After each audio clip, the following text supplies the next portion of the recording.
গেলুসাকের gas আয়তন সূত্র। Gas আয়তন মানে গ্যাসের আয়তন সংক্রান্ত সূত্র। তা আমরা বিভিন্ন বিক্রিয়া দেখেছি, গ্যাসীয় বিক্রিয়া, সেখানে বিক্রিয়ক পদার্থ গ্যাসীয় হয়, আবার কোনো কোনো ক্ষেত্রে বিক্রিয়ক এবং বিক্রিয়াজাত পদার্থ গ্যাসীয় হয়। তাদের মধ্যে এই যে বিক্রিয়ক এবং বিক্রিয়াজাত পদার্থ গ্যাসীয় হলে বা শুধু বিক্রিয়ক পদার্থ গ্যাসীয় হলে তাদের একটা আয়তনের মধ্যে একটা সম্পর্ক থাকে। সেই সম্পর্কের দিকে প্রথম আলোকপাত করেন বিজ্ঞানী গেলুসাক। তিনি বলেন একই চাপ উষ্ণতায় যদি কোনো বিক্রিয়া করা হয় তাহলে বিক্রিয়ক পদার্থগুলো গ্যাসীয় হলে, একই চাপ উষ্ণতায় কোন বিক্রিয়ক পদার্থ যদি গ্যাসীয় হয় তাহলে তারা তাদের আয়তনের সরল অনুপাতে বিক্রিয়া করবে। আর বিক্রিয়াজাত পদার্থ যদি গ্যাসীয় হয় তাহলে বিক্রিয়ক এবং বিক্রিয়াজাত পদার্থ সে যতগুলি হোক না কেন তারা ওই একই চাপ উষ্ণতায় তাদের আয়তনটা সরল অনুপাতে থাকবে। এইটা বলেন গেলুসাক। আমি একটা উদাহরণের সাহায্যে দেখাই। মনে করো আমরা জেনেছি যে হাইড্রোজেন প্লাস অক্সিজেন থেকে জল। আমি সূত্রটা লিখলাম না, ওটা শুধু বোঝার জন্যই এখন সূত্রটা লাগবে, তোমাদের আর কিছু নেই। তো দেখো H2 এটা ব্যালেন্স করলাম। এখন এইটা যদি একই চাপ উষ্ণতায়, তো অবশ্যই এটা মানে বিক্রিয়াটা একই চাপ উষ্ণতায় হচ্ছে, বিক্রিয়াজাত পদার্থটা যদি একই চাপ উষ্ণতায়, মাইন্ড ইট এগুলো সবই হচ্ছে গ্যাসীয় পদার্থ। এটাও যখন তৈরি হলো এটাও গ্যাসীয় অবস্থায় রয়েছে জলটা। তাহলে এখানে দুই আয়তন, এটা এক আয়তন, এটা দুই আয়তন। তাহলে বিক্রিয়ক ও বিক্রিয়াজাত পদার্থের যে আয়তনের যে অনুপাত সেগুলো কি পাচ্ছি 2:1:2। তাহলে এটা একটা সরল অনুপাত। এইটা বলছেন যে বিভিন্ন গ্যাসীয় পদার্থের ক্ষেত্রে, বিক্রিয়ার ক্ষেত্রে এই সরল অনুপাতটা থাকবে। আর একটা আমি বিক্রিয়া দেখি, মনে করো কার্বন মনোক্সাইডের সঙ্গে অক্সিজেন বিক্রিয়া করে কার্বন ডাইঅক্সাইড তৈরি করছে। এটা গ্যাসীয় অবস্থায় রয়েছে, এটা গ্যাসীয় অবস্থায় রয়েছে, এটা গ্যাসীয় অবস্থায় রয়েছে। এটা এক আয়তন, এটা সরি আমি ব্যালেন্সটা করা হয়নি, দুটো তিনটে সাবজেক্ট ব্যালেন্সটা করে দিই। কার্বন অক্সিজেন তাহলে এটা দু আয়তন, এক আয়তন, দু আয়তন। এখানেও অনুপাত হচ্ছে 1:2:1:2। এটা একটা সরল অনুপাত। বা বিজ্ঞানী গেলুসাক এই কথাই বলছেন যে বিক্রিয়ক এবং বিক্রিয়াজাত পদার্থ গ্যাসীয় হলে এবং তারা যদি একই চাপ উষ্ণতায় থাকে তাহলে তাদের অনুপাতটা, আয়তনের অনুপাতটা সরল অনুপাত হবে। ঠিক আছে, এটা যদি আমরা ব্যাখ্যা করি খানিকটা, এটা যদি ভেতরে একটু ঢুকে তাহলে দেখতে পাবে যে এটা আসলে স্থিরানুপাত সূত্রেরই একটা, মানে স্থিরানুপাত সূত্রের সঙ্গে সামঞ্জস্যপূর্ণ বলা যেতে পারে। স্থিরানুপাত সূত্রটা কি একটু অন্যভাবে ব্যাখ্যা করছে গ্যাসীয় পদার্থগুলোর জন্য। এখানে দেখো স্থিরানুপাত সূত্রে আমরা কি জেনেছি যে কোনো একটা পদার্থ যেভাবেই উৎপন্ন হোক না কেন তাহলে সেটা তোমার একই, তাদের যে পদার্থের যে অনুপাত সেটা অনুসংখ্যার পরমাণু সংখ্যার অনুপাত এবং ওজন সংখ্যার অনুপাতও বটে, একটা নির্দিষ্ট অনুপাত হবে। তো এখানেও তাই। এখানে দেখো এই যে দু আয়তন, এটা যেভাবেই উৎপন্ন হোক না কেন, কার্বন ডাইঅক্সাইডটাকে, কার্বন মনোক্সাইডটা যেভাবে, কার্বন ডাইঅক্সাইডটা যেভাবে উৎপন্ন হয়, এই পদ্ধতি যদি আমরা উৎপন্ন করি তাহলে সবসময় তারা এই অনুপাতেই বিক্রিয়া করবে। এই অনুপাতে বিক্রিয়া করবে ইন দ্য সেন্স কি, তাহলে কার্বন আর অক্সিজেন, কার্বন ডাইঅক্সাইডের মধ্যে কার্বন আর অক্সিজেনের অনুপাতটাও একই থাকবে। তাই এটাকে অনেকটা আমরা স্থিরানুপাত সূত্রের একটা আঙ্গিক বলতে পারি, একটা দিক বলতে পারি। ঠিক আছে, এসো আমরা একটা অঙ্ক করি এই সূত্রের সাহায্যে, ছোট্ট একটা অঙ্ক। এই কার্বন ডাইঅক্সাইডে দিয়ে করে ফেলি। মনে করো বলছি যে 50 ml problem, 50 ml carbon monoxide এর সঙ্গে 100 ml অক্সিজেন গ্যাস বিক্রিয়া করানো।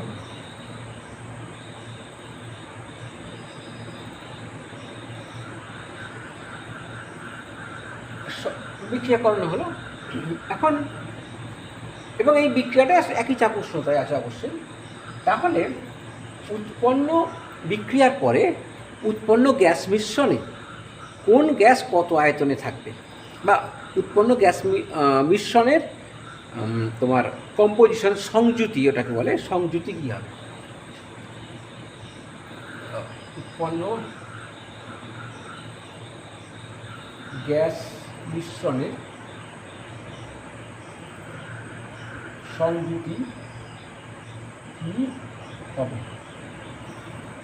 এখন এইটা আমরা দেখবো কীভাবে বিক্রিয়াটা করছি।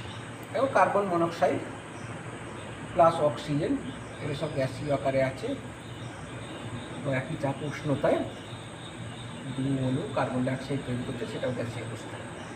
তাহলে আমরা এখানে আয়তনের অনুপাতটা কি, এদের মধ্যে আয়তনের অনুপাতটা কত না, ওর CO is to O2 equal to 2:1, এই অনুপাতে বিক্রিয়া করছে। এখন দুভাগ যদি কার্বন মনোক্সাইড হয় তবে এক ভাগ সে অক্সিজেনের সঙ্গে বিক্রিয়া করবে, করে দুভাগ কার্বন ডাইঅক্সাইড তৈরি করবে। এখন এখানে দেখো 50 ml, তাহলে এইটাকে যদি 50 আমি নিই তাহলে এটাকে কত নেবো, এটা 25 হতে হবে। তাহলে বলবে অতএব 50 ml, এখানে দেখতে হবে কোনটা কম পড়ছে। এখানে কার্বন মনোক্সাইডটা নিঃশেষ হয়ে যাচ্ছে কিন্তু অক্সিজেনটা নিঃশেষ হচ্ছে না, সে আরও আছে, সে আরও বিক্রিয়া করতে পারবে, কিন্তু কার্বন মনোক্সাইড নেই বলে আর বিক্রিয়া করতে পারছে না। তাহলে কার্বন মনোক্সাইডটা নিঃশেষ হয়ে যাবে। 50 ml CO এর সঙ্গে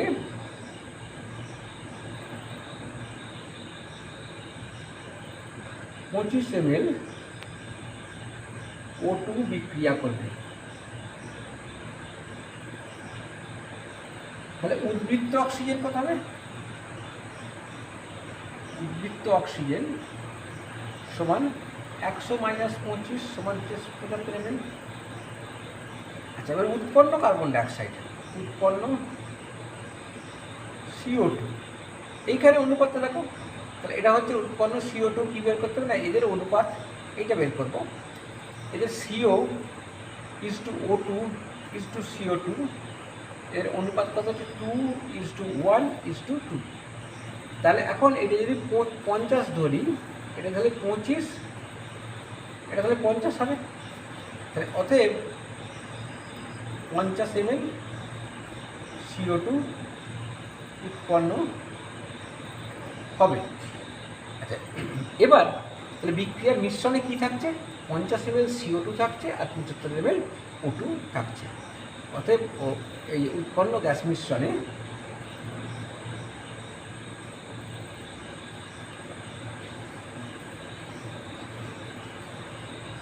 পঞ্চাশ ml CO2 এবং 75 ml O2 থাকবে।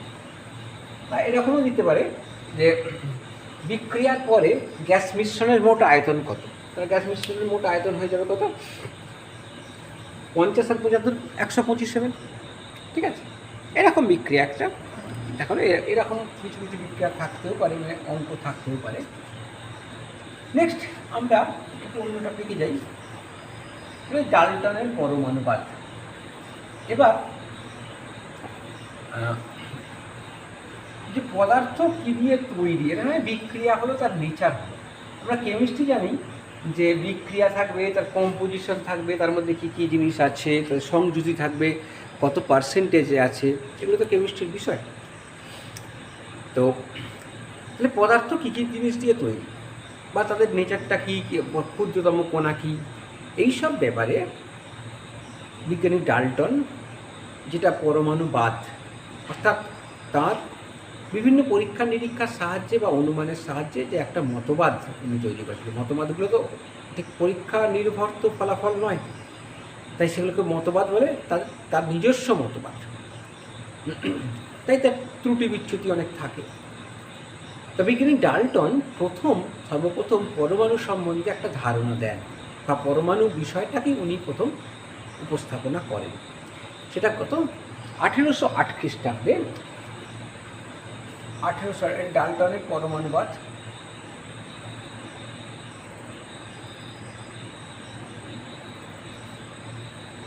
1808 খ্রিস্টাব্দে বিজ্ঞানী ডাল্টন পরমাণু সম্বন্ধে কতগুলো ধারণা দেন। উনি বলেন একটা, প্রত্যেক পদার্থ, আমি মূল আইটেম লিখছি, মূল শব্দগুলো। পদার্থ মানে কি? পদার্থ মানে তোমার আমরা যেটাকে মৌলিক পদার্থ ভাবি এখন, মৌলিক এবং যৌগিক উভয় পদার্থই, মৌলিক এবং যৌগিক উভয় পদার্থই কে পদার্থ বলছে। তো উনি বলছেন প্রত্যেক পদার্থই অসংখ্য অবিভাজ্য ক্ষুদ্র ক্ষুদ্র কণা দ্বারা গঠিত। এইখানে তাহলে কি হয়েছে না, পদার্থটা তৈরি হচ্ছে অবিভাজ্য কণা, অসংখ্য অবিভাজ্য কথাটার মানে কি, সেটাকে বিভাজ্য করা যাবে না, মানে ওইটি একদম উনি যে কণাটার কথা বলছেন সেইটার পরে তাকে বিভাজিত করা যাবে না।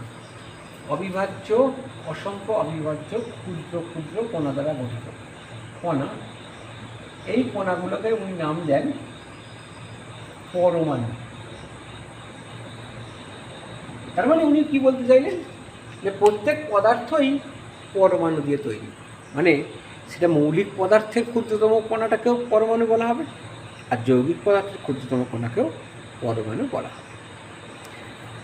এটা 1 নম্বর। 2 নম্বর হচ্ছে একই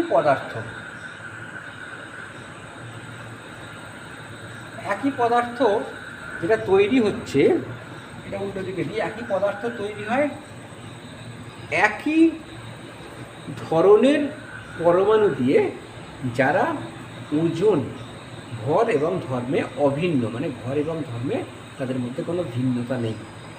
তার মানে একই পদার্থ ভর এবং ধর্মে অভিন্ন পরমাণু দিয়ে গঠিত। তার মানে এদের যে কণা, এই পরমাণুগুলো ভর এবং ধর্মে একই। এটা কারা? ভর, একই ভর ও ধর্ম।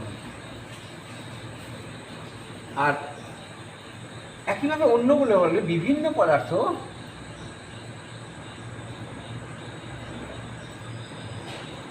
এটা যেটা পরমাণু দিয়ে তৈরি, তাদের বলছে ভিন্ন ভর,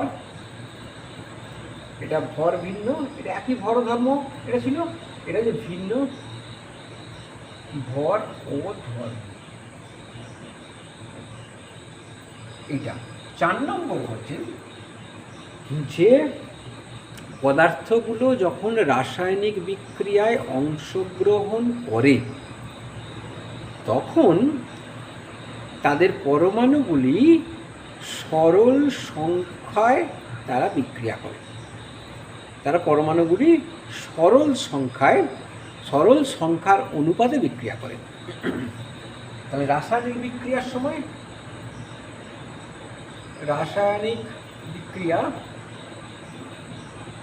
এটা কি হচ্ছে, মানে বিক্রিয়ক পদার্থগুলো, তার মানে বিক্রিয়ক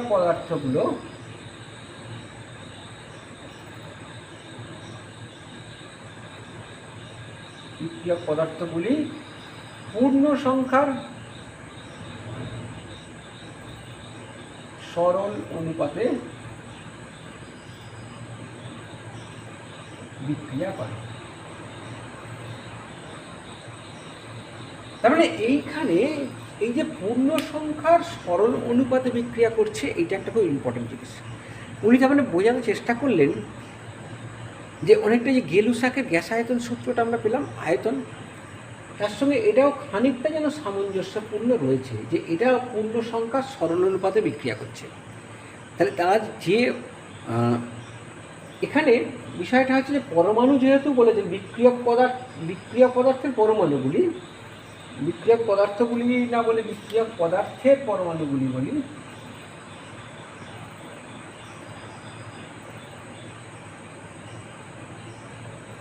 পরমাণুগুলি পূর্ণ সংখ্যার সরল অনুপাতে বিক্রিয়া করে। তাহলে এই যে পূর্ণ সংখ্যার সরল অনুপাতে বিক্রিয়া করছে মানে কি, সেটা খানিকটা গেলুসাকের গ্যাস আয়তন সূত্রের খানিকটা টাচ করছে যেন।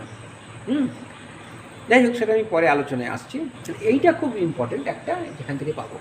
এখন এখান থেকে ডাল্টনের পরমাণুবাদ সত্যি সত্যি মানে অবশ্যই তো উনি প্রথম মতবাদটা দিয়েছিলেন পরমাণু সম্বন্ধে, সেই জন্যই গ্রহণযোগ্য। পরপর তো বিভিন্ন ডেভেলপমেন্ট, বিভিন্ন বিজ্ঞানের যে ধারা, সেগুলো তো ক্রমশ তার ভুল ধরতে তারপর তো এগিয়ে যায়। একটা জায়গায় প্রথম প্ল্যাটফর্মটা তৈরি করাটা খুব কষ্টকর, সেটা ডাল্টন করেছিলেন, তাই তার গুরুত্ব। কারণ আমরা জানি যে এই যে অসংখ্য অবিভাজ্য, অসংখ্য কণা দ্বারা গঠিত জানি, কিন্তু অবিভাজ্য নয়। তাহলে পরমাণু যেটাকে বলছি সেটা কিন্তু অবিভাজ্য নয়। এখন আমরা ইলেকট্রন, প্রোটন, নিউট্রন জানি তার ভেতরে রয়েছে।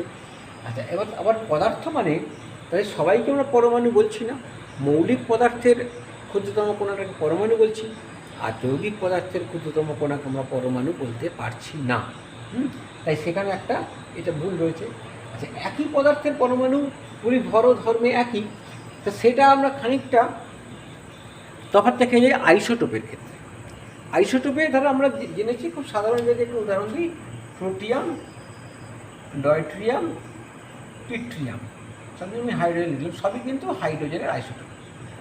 তা এরা ধর্মে, রাসায়নিক ধর্মে একই হলে আমরা জানি আইসোটোপগুলি রাসায়নিক ধর্মে একই, কিন্তু ভরেতে তো আলাদা। ধরো এর থেকে এর ভর দ্বিগুণ, হ্যাঁ, এর থেকে এর ভর হচ্ছে 1.5 গুণ, তাই না? তাহলে এইবার এর থেকে এর ভর দ্বিগুণ, 2 হচ্ছে, এর থেকে এর ভর 1.5 গুণ। হ্যাঁ, তা এই যে তাহলে ভরটা কী হচ্ছে, ভরটা কিন্তু একই থাকছে না। এটা একই পদার্থ হলে পরমাণুগুলোর ভর কিন্তু একই থাকছে না। এটা আইসোটোপের ক্ষেত্রে আমরা এই ত্রুটি বিচ্যুতিটা দেখতে পাচ্ছি। এই ব্যাপারগুলো একটু মাথায় রাখতে হবে। আচ্ছা, বিভিন্ন পদার্থের মধ্যে বিভিন্ন, কিন্তু আমরা জানি যে তোমার আইসোবার কাদেরকে বলে? আইসোবার বলে যাদের পারমাণবিক ভর একই, অর্থাৎ পরমাণু যাকে বলবো আমরা পারমাণবিক সংখ্যা আর ভর সংখ্যাটা যাদের একই, তাদেরকে আমরা বলি আইসোবার। তা আইসোবারের একটা উদাহরণ আমরা জানি, খুব সহজ উদাহরণ, এটা আইসোবার।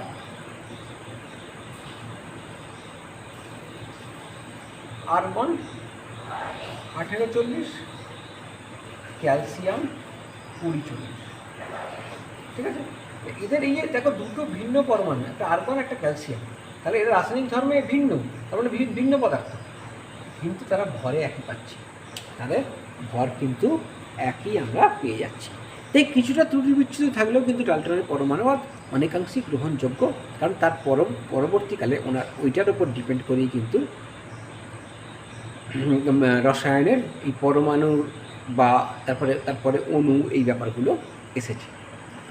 এরপর আমি একটা দেখি, যেটা আমি বলছিলাম 4 নম্বরটাকে নিয়ে, এখানে ত্রুটি বিচ্যুতি আর বলবো না, এবার এর গুরুত্ব, ডেভেলপমেন্ট একটা বলি।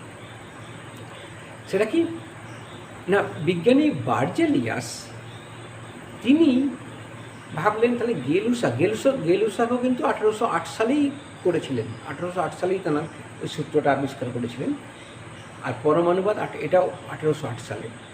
1811 সাল নাগাদ, 3 বছর পরে, বিজ্ঞানী বার্জেলিয়াস তিনি ভাবলেন তাহলে পূর্ণ সংখ্যা সরল অনুপাতে যদি পদার্থগুলোর পরমাণু বিক্রিয়া করে, আবার ওদিকে গেলুসাক বলছেন তাদের আয়তন যদি গ্যাসীয় পদার্থ হয় তাদের আয়তনের অনুপাতগুলো সরল অনুপাতে থাকে, তাহলে নিশ্চয়ই তাহলে ওই আয়তনের সঙ্গে একই চাপ উষ্ণতায়, কারণ গেলুসাকের গ্যাসায়তন সূত্র কি, একই চাপ উষ্ণতায়, তাহলে একই চাপ উষ্ণতায় ওই আয়তনের সঙ্গে পরমাণুর সংখ্যার নিশ্চয়ই একটা সম্পর্ক আছে। তাই বার্জেলিয়াস ওই মোটামুটি 1811 সাল নাগাদ বিজ্ঞানী বার্জেলিয়াস তিনি ওই দুটোর মধ্যে সামঞ্জস্য তৈরি করে একটা মতবাদ দিলেন, সেটাকে বার্জেলিয়াস প্রকল্প বলা হচ্ছে। পরবর্তীকালে প্রকল্পটা গ্রহণযোগ্য হয়নি, কিন্তু ওটার একটা ভিত্তি। সেটা কি বললেন উনি, সেটা হচ্ছে একই চাপ ও উষ্ণতায়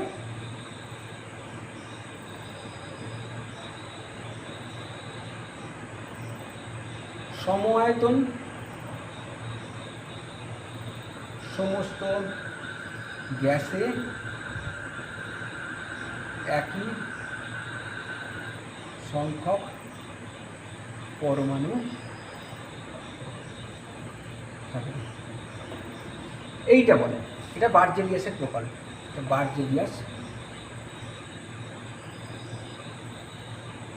তা এই যে পরমাণু কথাটা উনি ব্যবহার করলেন, দেখা গেল এটাকে ব্যাখ্যা করতে গিয়ে দেখা গেল যে না, পরমাণু কথাটা দিলে তো এটা ঠিক গ্রহণযোগ্য হচ্ছে না। কেন গ্রহণযোগ্য হচ্ছে না? না, তাহলে ডাল্টনের পরমাণুবাদ আবার তাকে ভায়োলেট করছে, ডাল্টনের পরমাণুবাদকে ভায়োলেট করছে। কিন্তু উনি সঠিকভাবে বোঝাতেও পারছেন না ডাল্টনের পরমাণুবাদ কেন ভায়োলেটেড হবে, অর্থাৎ সেটাকে ডাল্টনের পরমাণুবাদটা তখন তাহলে গ্রহণযোগ্য হবে না। কোথায় সেটা কীভাবে একটুখানি ব্যাখ্যা দিয়ে বলি।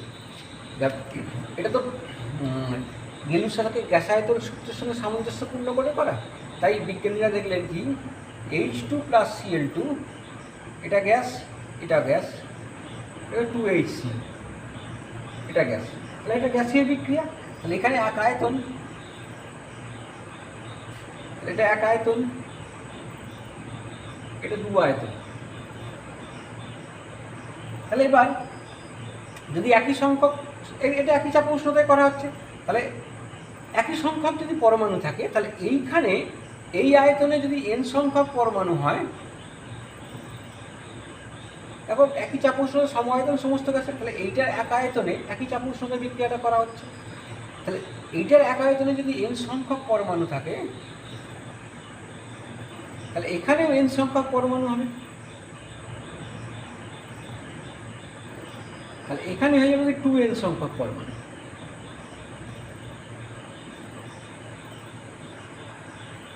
তাহলে এখানে একটি পরমাণু, এখানে একটি পরমাণু, এখানে দুটি পরমাণু।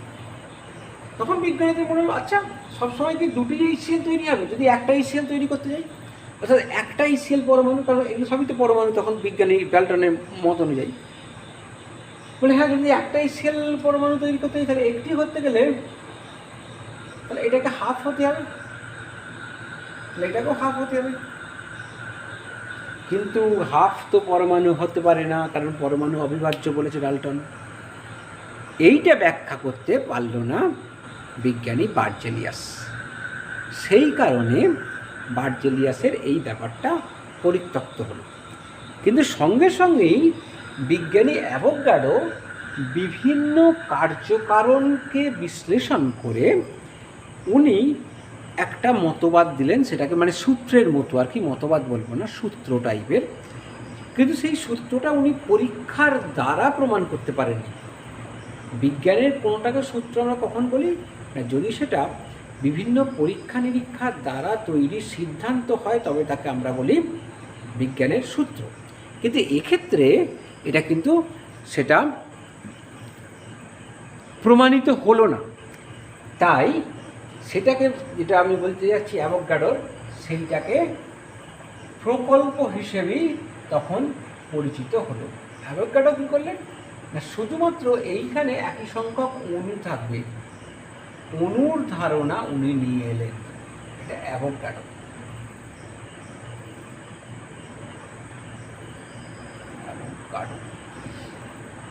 উনি এই 1811 সালেই এই অণুর ধারণাটা নিয়ে এলেন প্রথম। একই সংখ্যক অণু থাকবে, কিন্তু এটা তিনি পরীক্ষামূলকভাবে প্রমাণ করতে পারেননি, তাই এটাকে অ্যাভোগাড্রোর প্রকল্প বলা হতো। প্রকল্প। এই অ্যাভোগাড্রোর প্রকল্পের সাহায্যে বিভিন্ন জিনিসকে ব্যাখ্যা করা হচ্ছে, বিভিন্ন ধর্ম ব্যাখ্যা করা হচ্ছে, বাষ্প ঘনত্ব তৈরি করা হচ্ছে। এরম করতে করতে করতে করতে এরম প্রথম দিকে অ্যাভোগাড্রোর প্রকল্প কোনোভাবেই গ্রহণযোগ্য হয়নি, কেউই সেটাকে ধর্তব্যের মধ্যে আনেননি।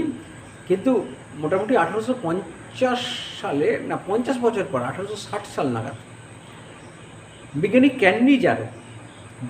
ক্যান্নিজারো তিনি সর্বপ্রথম দেখালেন যে অ্যাভোগাড্রো প্রকল্পের সাহায্যে বিভিন্ন রাসায়নিক ঘটনাবলীকে প্রমাণ করা যাচ্ছে। তখন থেকে অ্যাভোগাড্রোর এই প্রকল্পটা গ্রহণযোগ্য হলো। আচ্ছা, এবার আমি মূল কথায় আসি। তাহলে এইখানে অ্যাভোগাড্রো বলছেন একই চাপ উষ্ণতায় সম আয়তন সমস্ত গ্যাসে সমান সংখ্যক একই সংখ্যক অণু থাকবে। তাহলে এইটা যদি আমরা ওই নিরিখে ব্যাখ্যা করতে পারি, তাহলে দেখো, তাহলে এখানে হাফটি, এখানে তাহলে পরমাণু হচ্ছে না, এটা অণু বলেছেন, উনি তখন অণু বললেন। এটা অণু, এটা অণু হয়ে গেল। এগুলো হাফটি অণু,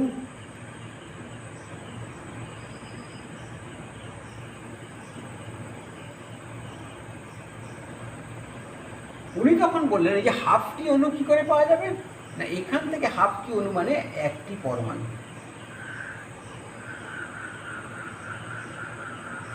এটার হাফটি এই সিএল অণু মানে হচ্ছে একটি পরমাণু।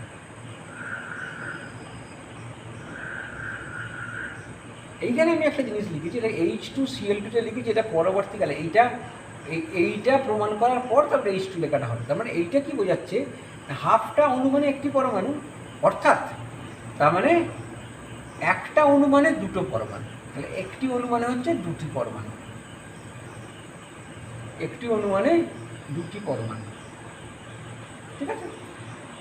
তা এই ব্যাপারটা তার মানে একটা অণু দুটো পরমাণু দিয়ে তৈরি হচ্ছে, সেই জন্য H2 লেখা হচ্ছে। এটা কিন্তু তখন এইটা প্রমাণিত হওয়ার পর তারপরে এইভাবে লেখাটা সিস্টেমটা এইটা। তাহলে এখন দেখো এই যে অণুর ব্যাপারটা সেটা নিয়ে এলেন বিজ্ঞানী অ্যাভোগাড্রো, অণুর মতবাদটা। তাই পরমাণুবাদ বলা হয় ডাল্টনের, আর অণুবাদ হচ্ছে বিজ্ঞানীর অ্যাভোগাড্রো। তাহলে বিজ্ঞানী অ্যাভোগাড্রো করলেন কি, তাহলে অণু হচ্ছে এমন একটা ক্ষুদ্রতম কণা যেটা স্বাধীন সত্তা বিশেষ। এটা আমি লিখেছি মানে স্বাধীন সত্তা আছে। এখানে আমি কেন পরমাণু H লিখতে পাচ্ছি না, কারণ H অর্থাৎ হাইড্রোজেন পরমাণু স্বাধীন সত্তা নেই, সে স্বাধীনভাবে থাকতে পারে না, তাই ওটাকে H লেখা যাবে না। Cl এটাকেও তাই, ওটাকে লিখতে গেলে স্বাধীন সত্তা বিশিষ্ট হতে গেলে ওকে আণবিক আকার দিতে হবে, যেটাতে সে স্বাধীনভাবে থাকতে পারে। তাহলে আমরা কণা বলতে ওইটা বলতে পারছি, যেটা স্বাধীন সত্তা বিশিষ্ট কণা সেটা হচ্ছে পরমাণু, আর যেটা বিক্রিয়ক কণা অর্থাৎ যে কণাটা বিক্রিয়া করবে সেটা কিন্তু পরমাণু, যেটা বিক্রিয়া করবে সেটা কিন্তু পরমাণু। যেটা স্বাধীন সত্তা বিশিষ্ট সেটা হচ্ছে অণু, যেটা বিক্রিয়া করবে সেটা পরমাণু। দুটোই ক্ষুদ্রতম কণা, কিন্তু অণুর থেকে পরমাণু আরেকটু ভেতরে ঢুকছে, যেখানে পরমাণু কিন্তু অবিভাজ্য কণা। পরবর্তীকালে আমরা পেয়েছি যে পরমাণু বিভাজ্য, কিন্তু পরমাণু অবিভাজ্য মানে স্বাধীন সত্তা বিশিষ্ট নয়, বিক্রিয়া অংশগ্রহণ করে, এরকম ক্ষুদ্রতম অবস্থা হচ্ছে পদার্থের পরমাণু।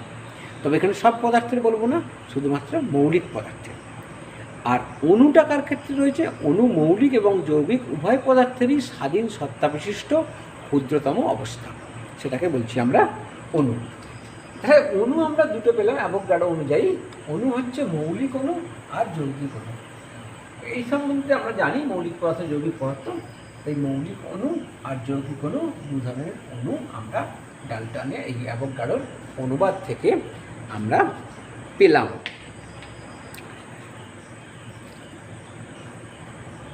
এবার আমরা করব অ্যাটমিক মাস, মলিকুলার মাস, অর্থাৎ পারমাণবিক ভর আর আণবিক ভর। এখানে আমরা আগে থেকে অনেক কিছু পড়ে এসেছি পারমাণবিক ভর আণবিক ভর সম্বন্ধে, সেটা একটুখানি ঝালিয়ে নিই। এবার আসল জিনিসটা আমাদের পড়তে হবে। প্রথমে বলি পারমাণবিক ভর।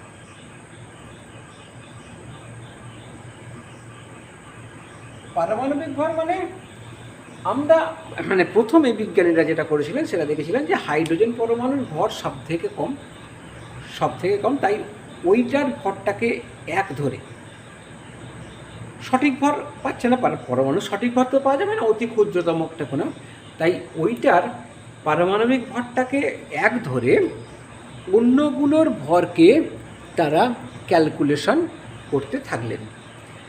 তার যত গুণিতক হচ্ছে, অর্থাৎ তার মানে হাইড্রোজেনের সাপেক্ষে অন্যান্য পরমাণুর ভর নির্ধারিত হচ্ছিল। কিন্তু পরবর্তীকালে দেখা গেল বিজ্ঞানীরা ভাবলেন না, সঠিকভাবে পারমাণবিক ভর নির্ণয় করতে হবে। সেক্ষেত্রে ওনারা দেখলেন যে কার্বন C12 এই স্কেলটাকে ওনারা ব্যবহার করলেন। C12 অর্থাৎ কার্বনের ভর সংখ্যা হচ্ছে 12, আর কার্বন সংখ্যা 6 আমরা জানি। তা C12 এইটার একটা পরমাণুর ভর কে যদি 12 দিয়ে ভাগ করা হয়, তাহলে যেটা বেরিয়ে আসে, এইটা থেকে যে রেজাল্টটা বেরিয়ে আসে তাকে একটা ইউনিট দেওয়া হলো। তার একটা ইউনিট দেওয়া হলো, সেই ইউনিটটা হচ্ছে AMU, সেটা হচ্ছে 1 AMU। AMU কথাটার মানে কি? Atomic mass unit. বাংলায় বললে হয় পারমাণবিক ভর একক। পারমাণবিক ভর একক। এটার মান কত? এটার মান হচ্ছে 1.6606 ইন্টু 10⁻⁻24 গ্রাম। এক এএমইউ মানে তার মানে এটা একটা ভরের একক। 1 এএমইউ, এএমইউটা একটা ভরের একক, যেটা হচ্ছে এতটা ভরকে বোঝাচ্ছে। এটা এসআই ইউনিটে করলে 1.66056 ইন্টু 10⁻⁻27 কেজি। তার মানে এএমইউটা হচ্ছে যে একটা ইউনিট যেটা সমান হচ্ছে এটা এতটা ভরকে বোঝাচ্ছে। এবার এই অনুযায়ী ধরো কার্বনের একটা পরমাণুর ভর বেরোলো। আচ্ছা, পরবর্তীকালে আরেকটা কী বলি, এইটাকে এখন আধুনিকভাবে ইউ বলা হয়। ওই যে এই এএমইউটার মধ্যে ইউ বলা হচ্ছে, এটা unified mass. Unified mass U বলা হচ্ছে। তোমরা 9-এ পড়েছো, ক্লাস 9-এ ইউটাকে দেখেছো। এখন একটা কার্বন পরমাণুর যে ভর সেটাকে বলা হচ্ছে 12 ইউ। একটা কার্বন পরমাণুর সঠিক ভরটাকে বলা হচ্ছে 12 ইউ। দেখা গেল এই স্কেল অনুযায়ী হাইড্রোজেন পরমাণুর সঠিক ভর হয়ে গেল, হাইড্রোজেন পরমাণুর সঠিক ভর পাওয়া গেল 1.008 ইউ, যেটাকে প্রথমে বিজ্ঞানীরা 1 ধরেছে। তাহলে আমরা যেটা শুধুমাত্র সংখ্যা লিখি সেটা কিন্তু রিলেটিভ মাস, মানে আপেক্ষিক ভর। এই যে ধরো অক্সিজেনের পারমাণবিক ভর আমরা লিখলাম 16, এটা কিন্তু আপেক্ষিক ভর লেখা হলো। এটাকে যদি 16 ইউ দিয়ে দিই তাহলে কিন্তু এর সঠিক ভর হলো একটা অক্সিজেন পরমাণু। আর যদি 16 লিখি সেটা কিন্তু তার মানে আপেক্ষিক ভর। কার সাপেক্ষে? না কার্বনের, কার্বন C12 সাপেক্ষে। C12 একটা পরমাণুর সাপেক্ষে, না C12 একটা পরমাণুর 12 ভাগের 1 ভাগের সাপেক্ষে। তাকে 12 দিয়ে ভাগ করার পর যেটা পাওয়া যাচ্ছে সেইটার সাপেক্ষে হচ্ছে অক্সিজেনের পারমাণবিক ভর 16। কিন্তু ওইটা পারমাণবিক ভর কথাটা ভুল কথা, ওটা বলতে হবে আপেক্ষিক পারমাণবিক ভর, যদি কোনো ইউনিট না দিই। আর যদি একটা পরমাণুর ভর লিখি তখন লিখব 16 ইউ। ঠিক আছে? এইভাবে এইটা থেকে এই পারমাণবিক ভরগুলো যোগ করে করে আমরা একটা পরমাণু, একটা অণু, যে অ্যাভোগাড্রো যে অণুর কথা বলেছেন, সেই একটা অণু যতগুলো পরমাণু, যা যা পরমাণু আছে সেই পরমাণুর যে পারমাণবিক ভর সেটা যোগ করে করে আমরা একটা অণুর আণবিক ভর পাই। এটা আমরা করে এসেছি ক্যালকুলেশন, জাস্ট বলা। এটা হচ্ছে আণবিক ভর।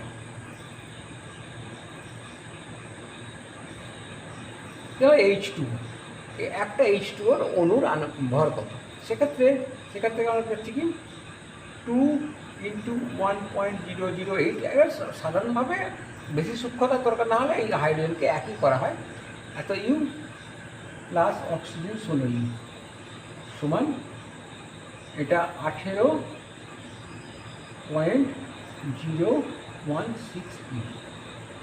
তাহলে এইটা হচ্ছে আণবিক ভর একটা অণুর। বা অন্য ক্ষেত্রে ধরো Cl2, এটা একটা অণু, এর আণবিক ভর কত হবে?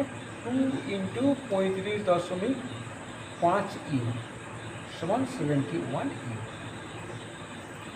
এটা ইউ এককে, অর্থাৎ সঠিকভাবে একটা পরমাণুর এখানে একটা অণুর ভরকে নির্ণয় করা যাচ্ছে।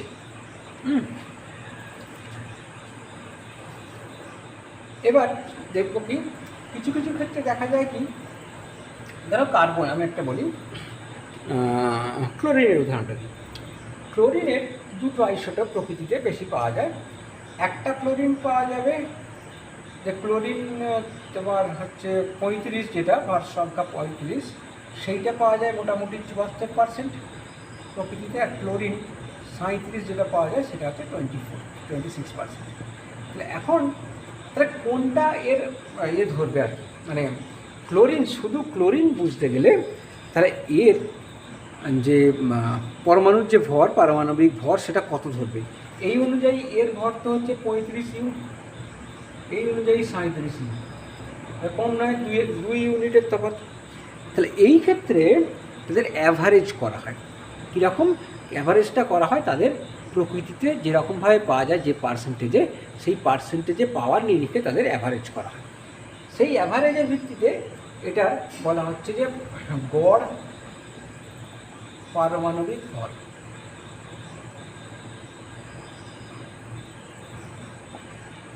তা এটার গড় পারমাণবিক ভর এর ক্ষেত্রে পাবো আমরা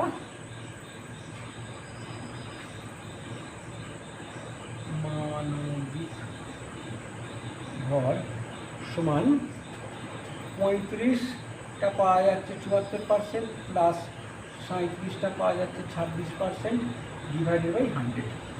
এটা করে মোটামুটি আসতে চাইছে 35 ইন্টু 74, তাহলে 35 ইন্টু 74 প্লাস 37 ইন্টু 26, এটা ভাগ করলে আসবে 35.5। তো এটা মোটামুটি ধরা হয় 35.5 ইউ। এটা সবটাই ইউ, সবগুলো ইউ নিয়ে করা হয়েছে, এটা করা হয়েছে। এইভাবে অ্যাভারেজ যেরকম যে পাওয়া যায় তার অ্যাভারেজ সঠিকভাবে অনেক সঠিক ক্যালকুলেশনের সঙ্গে আরও সঠিক অ্যাভারেজটা অনেক ক্ষেত্রে নেওয়া হয়। যেমন কার্বনের ক্ষেত্রেই, কার্বনের যেটা C12 সেইটা তো 12 ধরে করেছি, কিন্তু কার্বনেরও 3টে আইসোটোপ আছে, C13 আছে, C14 আছে। তাহলে এই তিনটে, যদিও C13 এবং C14 খুব কম পরিমাণে থাকে, তাহলে এই তিনটে পরমাণুর যে অ্যাভারেজ করে যে ভর পাওয়া যায় সেটা 12 থেকে সামান্য বেশি, 12.0, এটা আসে মোটামুটি 12.011 ইউ। কিন্তু সেটা সাধারণভাবে এত সূক্ষ্মতার আমাদের সাধারণ ক্যালকুলেশনে আমরা ব্যবহার করি না, তাই ওটাকে শুধু 12ই ধরা হয়। এবার আমরা বলি ফর্মুলা, একটা বলি ফর্মুলা মাস। ফর্মুলা এই যে আমরা জানি সংকেত, যেটাকে বলি সংকেত ভর। সংকেত ভর, সংকেত ভরটা আর একবার ঝালিয়ে নিই। সংকেত ভর তোমরা ক্লাস 10-এ পড়ে থাকবে। সংকেত ভরটা হচ্ছে যে আয়নীয় যে সমস্ত যৌগগুলো রয়েছে তারা তো অণু আকারে তো থাকে না, যে একটা সোডিয়াম আয়নের চারিদিকে 6টা ক্লোরিন আয়ন রয়েছে, বা একটা ক্লোরিন আয়নের চারিদিকে 6টা সোডিয়াম আয়ন রয়েছে। তাহলে শুধু একটা সোডিয়াম আয়ন আর একটা ক্লোরাইড আয়ন তো নেই, তাই তাদের আণবিক অস্তিত্ব নেই। তাই ওদের ক্ষেত্রে আণবিক ভর এই কথাটার বাস্তবতা নেই, যেহেতু অণু আকারে তারা থাকে না। তাদেরকে যে আমরা ফর্মুলা দ্বারা রিপ্রেজেন্ট করি, তাদের যে ফর্মুলা দ্বারা তাদেরকে প্রকাশ করি, সেই ফর্মুলার যে ভর তাকেই আমরা বলছি সংকেত ভর বা ফর্মুলা মাস। সেক্ষেত্রে ধরো NaClটার ক্ষেত্রে আমরা যদি বোঝাই, NaCl এর ফর্মুলা মাস পাচ্ছি আমরা, Na হচ্ছে 23U plus 35.5 U equal to 58.5 U. তাহলে NaCl এর ফর্মুলা মাস আমরা পাচ্ছি, সংকেত ভর পাচ্ছি 58.5 ইউ। এটা নাথিং বাট আণবিক ভর, আণবিক ভরের মতন ছাড়া কিছু নয়, কিন্তু তাদের টেকনিক্যাল বিষয়টাকে বলার একটু অসুবিধে রয়েছে, তাই ওটাকে আণবিক ভর বলা হচ্ছে, এই সংকেত ভর বলা হচ্ছে। নেক্সট আমরা পড়ব মোল সম্বন্ধে ধারণা, অ্যাভোগাড্রোর সংখ্যা। এগুলো একটুভাবে জানিয়ে নেওয়া যাক। মোল সম্বন্ধে ধারণা, অ্যাভোগাড্রোর সংখ্যা। তাহলে মোল, এই ব্যাপারটা কি? মোল হচ্ছে একটা সংখ্যার একক। 1 ডজন যেমন 12, 1 গ্রোস আমরা করি 144টা, বিভিন্ন সেই ব্যবসায়িক ক্ষেত্রে এই গ্রোস কথাটা ব্যবহার করা হয়। ডজনটা তো আমরা জানি সবাই। আর ইংল্যান্ডে একটা এরকম সংখ্যার একক ব্যবহৃত হয় স্কোর বলে, SCOR স্কোর, সেটা হচ্ছে 1 স্কোর মানে 20টা। তেমনি এই অণুপরমাণুর সংখ্যাকে কীভাবে না তার যে, যদি আমরা তার যে আণবিক ভর, সেই আণবিক ভরকে যদি আমরা গ্রামে প্রকাশ করি, অর্থাৎ গ্রাম এককে প্রকাশ করি, যেমন ধরো যে আমরা কার্বনের ক্ষেত্রে পাচ্ছি C12, এটার ক্ষেত্রে পাচ্ছি একটা পরমাণুর ভর হচ্ছে 12 ইউ। কিন্তু এটাকে যদি আমরা গ্রামে কনভার্ট করি, 12 গ্রাম তাহলে এর মধ্যে কতগুলো অণু আছে। এটা তো পরমাণু, কার্বনের অনুপরমাণু একে পরমাণুই বলি, পরমাণু থেকে আসছি। তাই কার্বনের কতগুলো পরমাণু এর মধ্যে রয়েছে সেইটা যদি আমরা ডিভাইড করে খালি হয়ে যাব, তাই না? যদি আমরা 1 ইউ মানে কত, 1 ইউ মানে হচ্ছে এটা মানে হচ্ছে 12 ইন্টু 1.6605 ইন্টু 10⁻⁻24 গ্রাম। তাহলে এইটা বোঝাচ্ছে একটি পরমাণু। তাহলে এত গ্রাম বোঝাচ্ছে কটি পরমাণু, সেটা কী করে পাবো না? তাহলে 12 গ্রাম তাকে ভাগ করছি ওই গ্রামটাকে,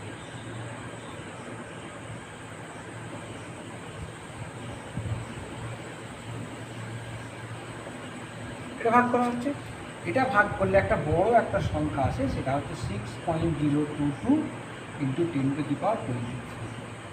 এই যে নাম্বার, এইটাকে বলছি 1 মোল।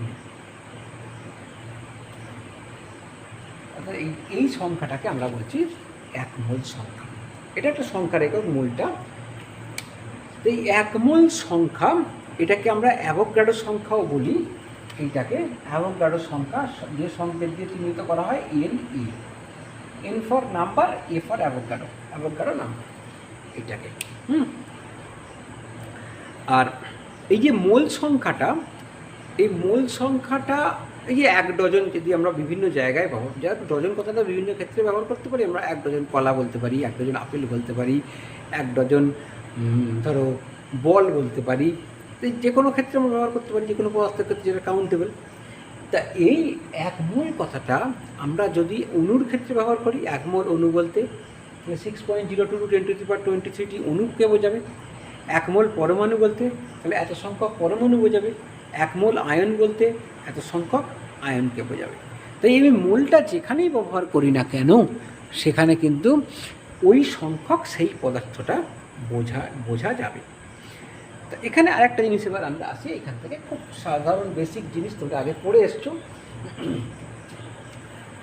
তা 1 মোলের মধ্যে 1 মোল যে কোনো পদার্থ, তার মানে ওইটা ক্ষেত্রে আমরা কার্বনের ক্ষেত্রে দেখালাম যে ওইটাকে যদি আমরা গ্রামে প্রকাশ করি, ওই ইউটাকে, তাহলে কিন্তু ওই অ্যাভোগাড্রো সংখ্যা বা ওই যে সংখ্যা, ওই মোলটাকে আমরা পাই, সেটা যে কোনো পদার্থের ক্ষেত্রেই হোক না কেন। তার মানে উল্টো দিকটা আমরা বলতে পারি কি, ধরো যে কোনো অণুর মধ্যে, ধরো O2 মানে এর ভর হচ্ছে, ও দুটো ও আছে, তাহলে 2 × 16U ইকুয়াল টু 32 ইউ হচ্ছে একটা অণুর ভর, একটা অণুর ভর 32 ইউ। তাহলে এইটাকে যদি আমরা গ্রামে প্রকাশ করি, তাহলে কী হবে, এটাতে 32 ইউ মানে একটা অণু, 32 ইউ হচ্ছে একটি অক্সিজেন অণু।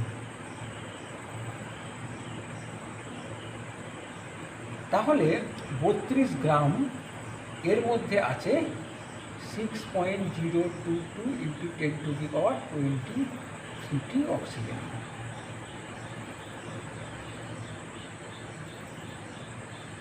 একইভাবে ধরো 44 ইউ মানে হচ্ছে একটি CO2 এর অণু। 44 গ্রাম মানে হচ্ছে 6.022 ইন্টু 10⁻23 CO2 এর অণু। তাই এইগুলো থেকে কী পাচ্ছি না, তাদের এইটার ক্ষেত্রে তার আণবিক মাস, তার আণবিক ভর, আর পরমাণুর ক্ষেত্রে আমরা পারমাণবিক ভর পাবো। সেখানেও ততগুলো, ধরো একটু ততগুলো পরমাণু থাকবে। এটা বলে দিচ্ছি আগে, এটা বলে নিই। তার মানে তার আণবিক ভরকে যদি আমরা গ্রাম এককে প্রকাশ করি, ইউ একক থেকে, তাহলে সেই গ্রাম এককটা বোঝাবে তার মধ্যে অ্যাভোগাড্রো সংখ্যক অণু রয়েছে বা 1 মোল অণু রয়েছে। তেমনি ধরো ক্লোরিনের পারমাণবিক ভর, Cl এর পারমাণবিক ভর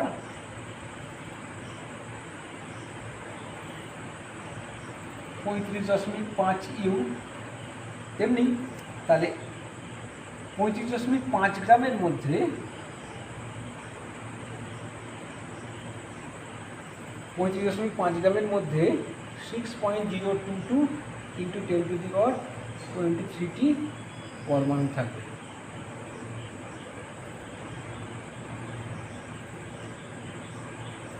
কার পরমাণু থাকবে? ক্লোরিনের পরমাণু থাকবে। যখন আমি এটাকে পারমাণবিক ভর হিসেবে বিচার করছি, যখন আণবিক ভর হিসেবে করছি ততগুলো অণু থাকবে। এই গেল বিষয়। এবার আমরা একটা জিনিস দেখি। তাহলে দেখো, আমরা বুঝলাম কি 1 মোল অণু সমান 6.022 ইন্টু 10⁻23টি অণু। কেউ যদি বলি না আরও যদি বেশি অণু হয় তাহলে 1.25 মোল যদি বলি, সেখানে হবে তাহলে 6.022 ইন্টু 10⁻23 ইন্টু 1.25টি গুণ করে যাওয়া হবে। 10 মোল যদি হয় তাহলে এটার সঙ্গে 10 গুণ হবে।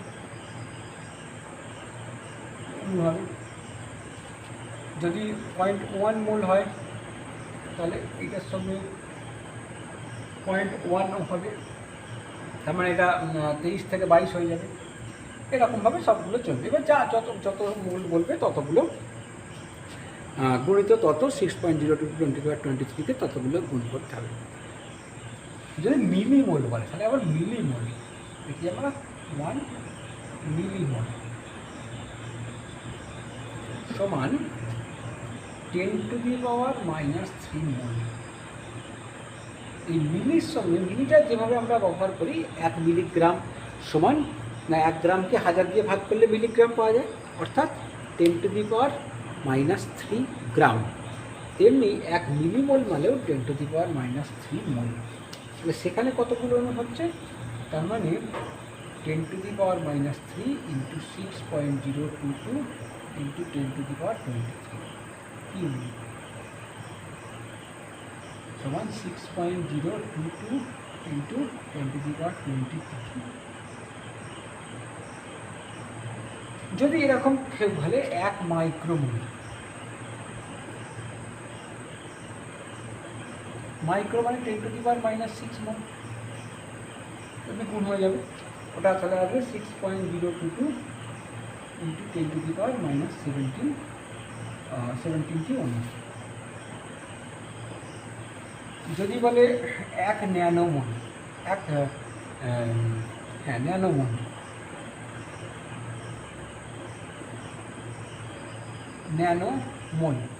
তাহলে 10⁻৯ মোল। তাহলে এরকম 6.022 ইন্টু 10⁻40 এটা শুধু 17টি অণু, এটা 14টি অণু। যদি বলে 1 পিকোমোল তাহলে এটা 10⁻12 মোল সমান 6.022 ইন্টু 10⁻11টি অণু।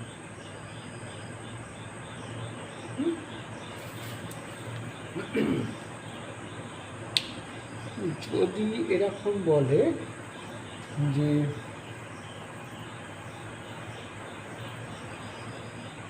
একটা হয়তো বললো 0.01 গ্রাম H2 হাইড্রোজেন 0.02 দিয়ে দিই হাইড্রোজেন গ্যাসে কতগুলি অণু থাকবে। তাহলে এত গ্রাম মানে এটাকে আমরা প্রথমে মোলে কনভার্ট করব। 1 মোল H2 এর ভর সমান 2 গ্রাম। তাহলে এটা হলে 10⁻, অতএব 0.02 এটাকে 2 দিয়ে ডিভাইড করছি, সমান কত হবে 0.01, তার মানে 1/100 সমান 10⁻² এত মোল। সমান অণু সংখ্যা কত হবে 6.022 ইন্টু 10⁻21। ঠিক আছে, এটা আমার একটা আমরা অঙ্ক দিই।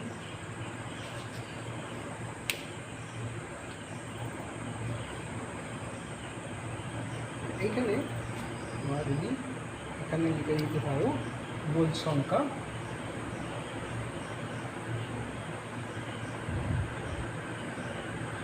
সমান এটা সমান এত এত। ঠিক আছে, যেমন মনে করো একটা আমি এই বিষয়ে একটা দেখি একটা জিনিস যে 51 গ্রাম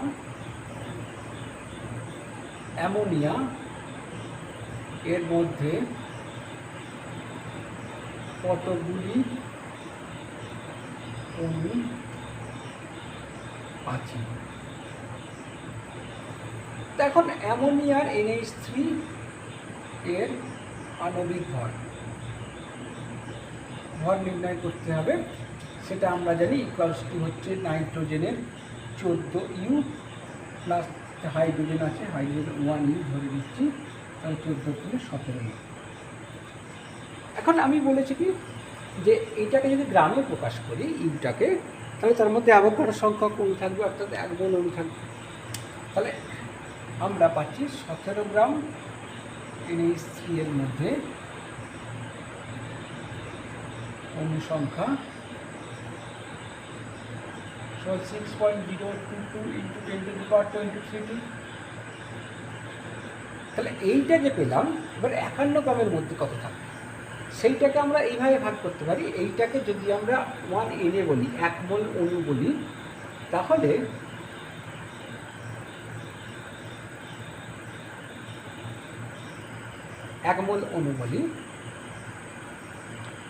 তাহলে যেটা পাবো সেটা হচ্ছে যে 51/17, এটা হচ্ছে মোল সংখ্যা, সমান 51/17 সমান 3 মোল অণু। তাহলে 3 মোল অণু মানে কতগুলো অণু? 3 ইন্টু 6.022 ইন্টু 10⁻23 অণু। এটা গুণ করলে যা আসে, তার মানে আমরা এইখানে যে মোল সংখ্যাটা পাচ্ছি, তাহলে এন মোল সংখ্যাকে এন দিয়ে বোঝানো হয়। আর এইটা কি না পদার্থের গ্রামে প্রকাশিত ভর, যেটাকে ডব্লিউ দিয়ে ডিনোট করা হয়, আর পদার্থের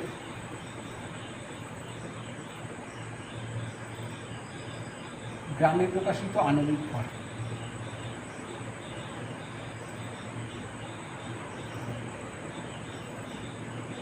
এটাকে এম দিয়ে বোঝানো হয়, এটাকে এম দিয়ে বোঝানো হয়। তার মানে এন ইকুয়াল টু, এটা আমরা বের করছি এন ইকুয়াল টু W/M। এখান থেকে মোল সংখ্যা বেরিয়ে যাবে, আর তার থেকে অণু সংখ্যা বের করতে গেলে তাকে অ্যাভোগাড্রো সংখ্যা দিয়ে গুণ করতে হবে। এখন এম এর একক কি? এম এর একক হলো গ্রাম পার মোল।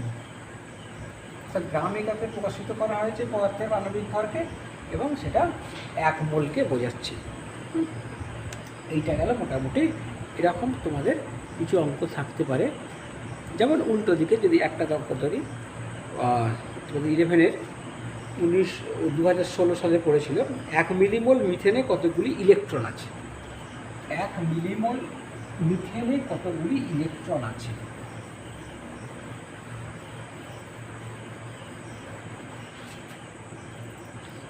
এক মিলিমোল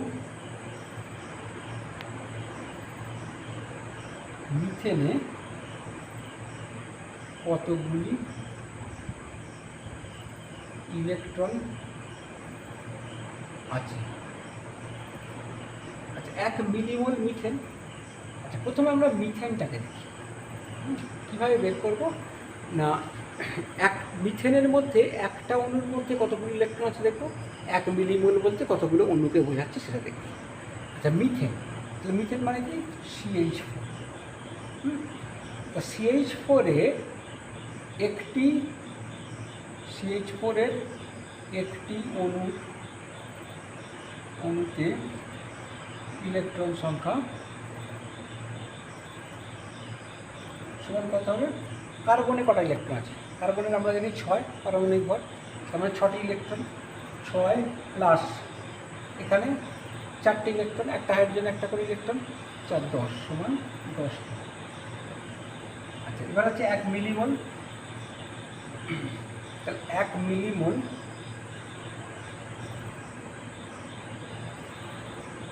CH4 সমান 10⁻³ মোল CH4।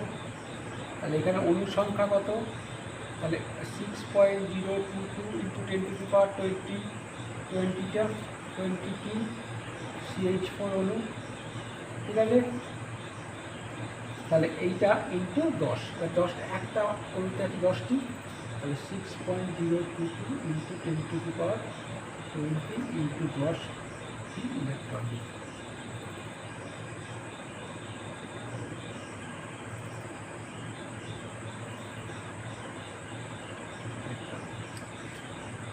ঠিক আছে, তখন আবার ভিডিও একটা চলতে বলতে গেছিলো, দুবার করে করতে হচ্ছে এটা। এইরকম একটা 15 সালে ছিল 1 মিলিমোল SO2-র মধ্যে অণুর সংখ্যা কত? 1 মিলিমোল SO2 সালফার ডাইঅক্সাইডের মধ্যে অণুর সংখ্যা কত? এটা বোঝাই যাচ্ছে 6.02 10⁻22 হবে। এটা 16 সালে করেছিল। আর একটা দেখি, আর একটা 18 সালে একটা পড়েছিল যে 5 × 10⁻⁻4 মোল কার্বন এত,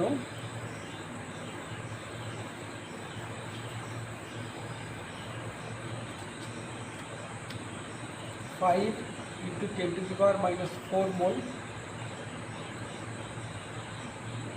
C14(6)তে কতগুলি নিউট্রন আছে? নিউট্রন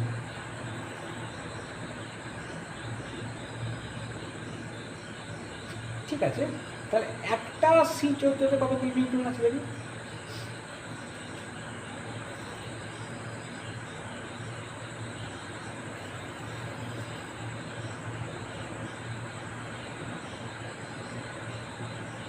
একটা C14-তে নিউট্রনের সংখ্যা হলো 14 - 6 সমান 8টি। তাহলে এত মোল মানে কটি অণু? 5 × 10⁻⁴ মোল C14(6) এ অণুর সংখ্যা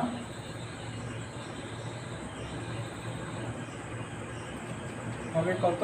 5 × 10⁻⁴ ইন্টু 6.022 ইন্টু 10⁻23। তাহলে এইটা ওখানে চলে গেলে 19 হবে এটা।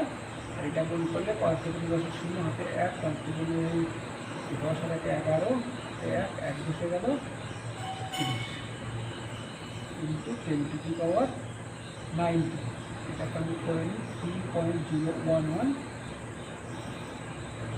ইন্টু 10⁻20 অনুসংখ্যা। এবার নিউট্রন সংখ্যা হচ্ছে 8টা করে আছে, অতএব মোট নিউট্রন সংখ্যা